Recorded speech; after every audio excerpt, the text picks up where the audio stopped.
سرخط خبرها. ساکنان وضع خروق را تشویش‌آور نامیدند. مقامات میگوید همه جا آرام است. قاعده‌های بود و باش در روسیه سخت‌تر می‌شوند. جبهه مقاومت گفت طالبان را شکست خواهند داد.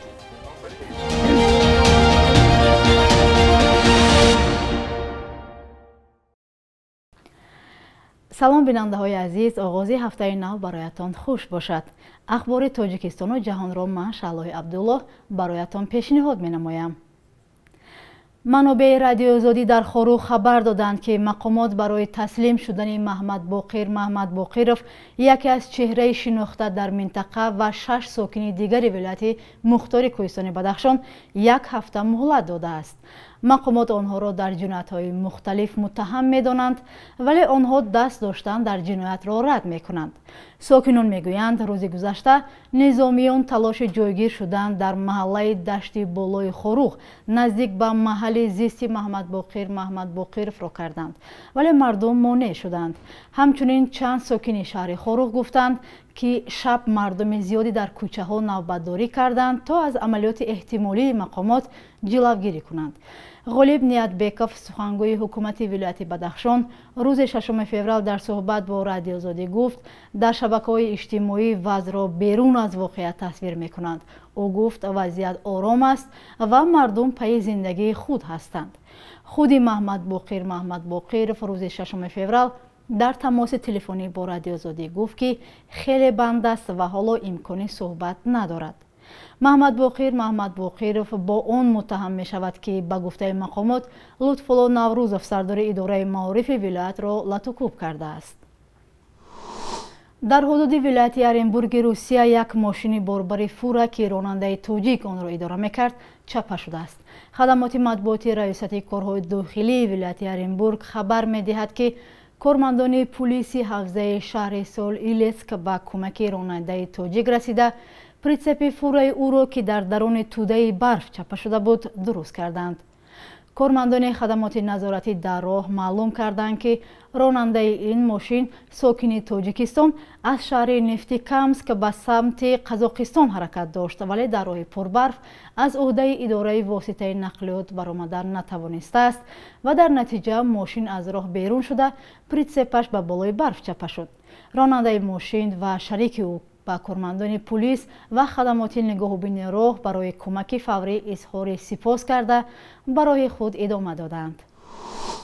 در روسیه می‌خواهند برای مهاجران قاعده‌های نو و سنگین جاری کنند. قاعده‌های نوبتی برای خارجیان می‌تواند به فرزندان و شهروندی آنها تاثیر رساند. بنا به خبرگزاری‌های روس از این به بعد والدان مهاجر برای جنایت‌های فرزندانشان نیز جوابگر می‌شوند. یکی از نماد جزا اخراج از روسیه گفته می‌شود. طور کیریل کابانوف نماینده شورای حقوق بشر در روسیه در صحبت با ریا نووستی گفته است نه تنها دانش آموزان خارجی بلکه کودکان آنها هم باید زبان روسی را دانند.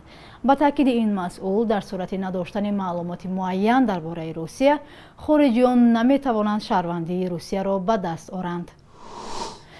در تاجیکستان بیش از 150,000 نفر همچون معیوب و یا شخصان دارای امکانات‌های محدود ثبت شدند. بعضی از معیوبان میگویند با شرایط و نفقه پولی که دارند زندگی کردن دشوار شده است. مقامات هنگام نشست‌های رسمی خود درباره امتیازهای چون حرکت رایگان در نقلیات جمعیتی، رهایی از پرداخت اندازه زمین و پرداخت نصف پول خط تلفن صحبت می‌کنند. ولی والدان قهرمان گزارش ما میگویند از هیچ امتیازی برخوردار نیستند. حالتی که یک کس ندیده باشه نمیدونه. من خودم دیدگیم که شوی یک وعظ میخوازی که شاخ شدگیم.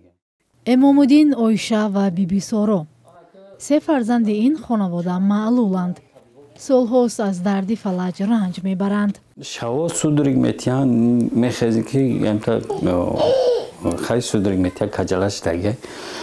هر شب اگر ما داروشو نتیان همه سودرگ داده میستن اینو. با همون خاطر انا اینترنت چه حسارم بردنی شدیم گفتن که اگر سودرگتیه در کار نیست. کودکان درست راه رفته و حرف زدن نمیتوانند. این خانواده در 70 کیلومتری پایتخت در شهر ترسونزاده زندگی میکنند. падар ва модари маълулон ҷои кор намекунанд ва дар фарогирии фарзандон ба табобатҳои саривақтӣ даст кӯтоҳанд. як чанд вақт массаж гирифтан, ҳар сеша массаж кардан, خیلی همونجا چی کردن خیلی دیگرگون شد، راهگردیشون ساز شد، هر زبانشون مساج میگیرن، هم خیلی کارا میکنن. حاضر دیگه او نمیشه و خیلی مقصد کمبودیای بردن نمیشه و به همون خاطر یعنی دیگه موند همون تمام نرفتیم اگه باید هر سالی یا 3-4 بار بردن در کار. کودکان در اول سالم بودند. به قول والدان پس از 1.5 سالگی در پی طبی بلند وضع سلامتیشان بد شده است. پدر کودکان به بهتر شدن وضع صحتی آنها امیدوار است. میگوید نیاز به کمک دارند. وضع مالیوی نمیرسه برای توبهشون خیلی یاردم کنن، کمک کنن. کدام پدر نمیخواد که فرزنداش معیوب بشه. خیلی ما را میخواهیم که فرزندامون مکتب روند. آنها ماهی 300 سومانی نفقه معیوبی میگیرند و به قول پدرش از هیچ امتیازی دیگر برخوردار نیستند.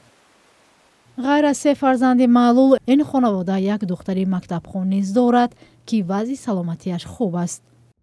پزشکان میگویند بیمارانی مثل این کودکان باید همیشه تحت نظارت طبیبان بوده طبابت خود را سری وقت گیرند. در عکس حال وضعشان بدتر می شود. مسئول رابطه‌های خارجی جبهه مقاومت ملی افغانستان گفته است در ماه‌های آینده مقاومت در 4 گوشه افغانستان آغاز خواهد شد و تا آزادی کشور ادامه خواهد یافت. در این باره علی میثم نظری در صحبت با افغانستان اینترنشنال خبر داده است. او گفته است مطمئن هستیم طالبان را شکست می‌دهیم. در همین حال جبهه مقاومت ملی با رهبری احمد مسعود مذاکرات با طالبان را به نتیجه خوانده است. گفتگوهای تهران اولین مذاکرات رسمی بین احمد مسعود و طالبان در 5 ماه گذشته بود. مذاکراتی که با میانجیگری ایران برای یافتن یک راه حل صلح‌آمیز بین طالبان و مخالفان آن در تهران برگزار شد. جبهه مقاومت هشدار داده است که این مذاکرات به هیچ عنوان به معنی گذاشتن اسلحه به زمین نیست. پس از آن گفته شد مسکو هم میزبان گفتگو بین طالبان و جبهه مقاومت ملی بوده است. این خبر هرچند برخلاف تهران از سوی مقامات روسیه تایید نشد، اما با گفته منابع احمد مسعود با ملا عبدالغنی برادر معاون نخست وزیر حکومت طالبان گفتگو کرده بود. بخش یک روز تاریخ را در تهیه همکارمان خرامان بقازاده همراه می‌بینیم.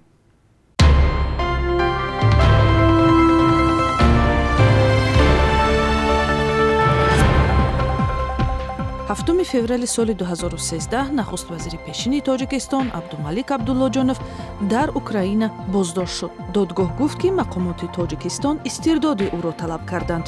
муҳокимат 2 моҳ тӯл кашид ва Абдуллоҷонов ҳамчун шахси дорои ҳаққи паноҳандагии сиёсӣ дар Иёлоти Муттаҳидаи Амрико озод шуд.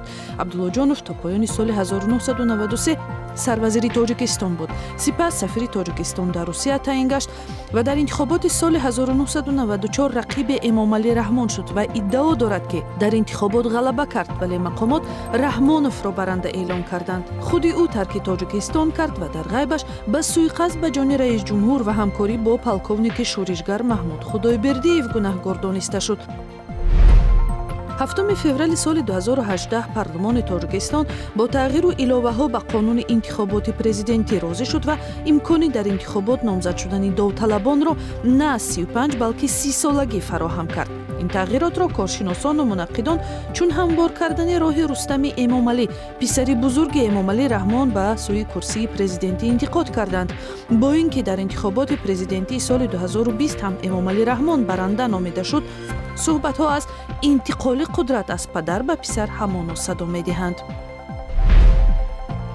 7 феврали соли 1988 зодрӯзи Нозияи Кароматулло овозхони попи тоҷик аст. духтари овозхони маъруф Кароматуллоҳи Қурбон бо таронаҳои Нагу Нагу, Дар дилами ва дигарҳо маъруфият касб кардааст. бонки миллии қурби асъорро барои имрӯз чунин таъин кардааст. $100 1130 сомон ва 1000 рубл 148 сомону 80 дирам аст.